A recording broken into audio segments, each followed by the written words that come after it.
இந்த கொஸ்டின் வந்து பார்த்தீங்கன்னா ஆஸ்மாட்டிக் ப்ரெஷரை பேஸ் பண்ணி வரக்கூடிய ஒரு சிம்பிளான ப்ராப்ளம் வந்து சொல்லலாம். இங்கே என்ன கொஸ்டின் கொடுத்துருக்காங்க, determine the amount of calcium chloride dissolved in 2.5 liter of water such that its osmotic pressure is 0.75 atmosphere at வந்து பார்த்தீங்கன்னா 27 டிகிரி சென்டிகிரேட் வந்து கொடுத்துருக்காங்க. அப்போ இங்கே வந்து பார்த்தீங்கன்னா இது வந்து colligative property. Okay, osmotic pressure நமக்கு என்னது one of the colligative property இல்லையா. அப்போ நமக்கு என்ன ஃபார்முலா வந்து ஆஸ்மாட்டிக் ப்ரெஷருக்கு பை இஸ் ஈக்குவல் டு வந்து பார்த்தீங்கன்னா சிஆர்டி. ஆனால் இங்கே வந்து பார்த்தீங்கன்னா ஐ ஃபேக்டர் வந்து நமக்கு கொடுத்துருக்காங்க. அப்போ ஐ ஃபேக்டர் கொடுத்துருந்தாங்க அப்படின்னா நம்ம வந்து ஐ நம்ம வந்து சேர்த்துக்கணும். ஓகேவா, ஐசிஆர்டி. ஓகே, அப்போ பையோட வேல்யூ நமக்கு என்ன கொடுத்துருக்காங்க, 0.75 வந்து கொடுத்துருக்காங்க. ஐயோட வேல்யூ 2.47 அண்ட் கான்சன்ட்ரேஷன் என்னன்னு பார்த்தீங்கன்னா N2 divide by volume. Okay, அப்போ number of solute dissolved in some amount of solvent இல்லையா. அப்போ நமக்கு வந்து N2 டிவைட் பை வால்யூம். அப்போ வால்யூம் ஆஃப் சால்வெண்ட் நமக்கு என்ன கொடுத்துருக்காங்க பார்த்தீங்கன்னா 2.5, அதாவது வால்யூம் ஆஃப் சொல்யூஷன். அப்போ 2.5 வந்து கொடுத்துருக்காங்க. இங்கே லிட்டரில் கொடுத்ததுனால நம்ம வந்து 1000 வந்து நம்ம போட வேண்டிய அவசியம் வந்து கிடையாது. ஆரோட வேல்யூ என்னது 0.08314. அப்புறம் நமக்கு என்ன பண்ணா டெம்பரேச்சர் நமக்கு எவ்வளவு கொடுத்துருக்காங்க, 27 டிகிரி சென்டிகிரேட் கொடுத்துருக்காங்க.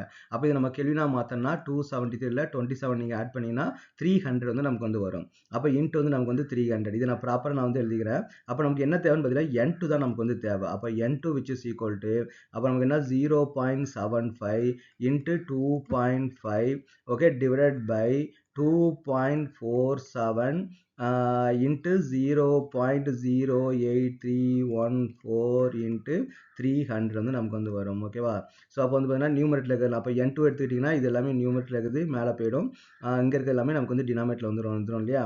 அப்போ இதை நமக்கு சால்வ் பண்ணால் நமக்கு என்ன கிடைக்குது, 0.75 into 2.5. அப்போ 2.5 which is equal to 1 point வந்து ஒரு 2.5 போட்டால் என்ன வருது, 1.875 divided by 2.47 into 0.08314 into 300. அப்போ which is equal நமக்கு வருது 61 வந்து வருது, 61.61 வந்து நமக்கு வருது. அப்போ 1.875 divided by 61.61 which is equal to 0.0304 எடுத்துக்கலாம். ஓகே, இவ்வளோ மோல்ஸ் வந்து நமக்கு வந்து வருது. அப்போ நெக்ஸ்ட் என்ன பண்ணா மாலிகுலர் மாஸ் வந்து நம்ம வந்து கண்டுபிடிக்கணும். ஓகே, அப்போ நம்ம மோல்ஸ் கண்டுபிடிச்சாங்களா, இதோட மாலிகுலர் வெயிட்டால் நம்ம மல்டி பண்ணால் we will get that answer. அப்போ கால்சியத்துக்கோட மாலிகுலர் வெயிட் எவ்வளோ நமக்கு வந்து 40. இது வந்து குளோரினுக்கு நமக்கு எவ்வளோன்னு பார்த்தீங்கன்னா ஆல்மோஸ்ட் வந்து 71 வந்து வரும். அப்போ 71 இதையும் நம்ம மல்டி பண்ணால் நமக்கு வந்து எவ்வளோ வரும், 111 வந்து வருது. அப்போ 111, அப்போ இதை நீங்கள் மல்டி பண்ணிங்கன்னா உங்களுக்கு ஆன்சர் வருதுன்னா 3.3744 கிராம் வந்து நமக்கு வந்து வருது. அப்போ இதான் நமக்கு வந்து ஃபைனல் ஆன்சர். இவ்வளோ கிராம் கால்சியம் கூட நம்ம டிசால்வ் பண்ணால் we will get that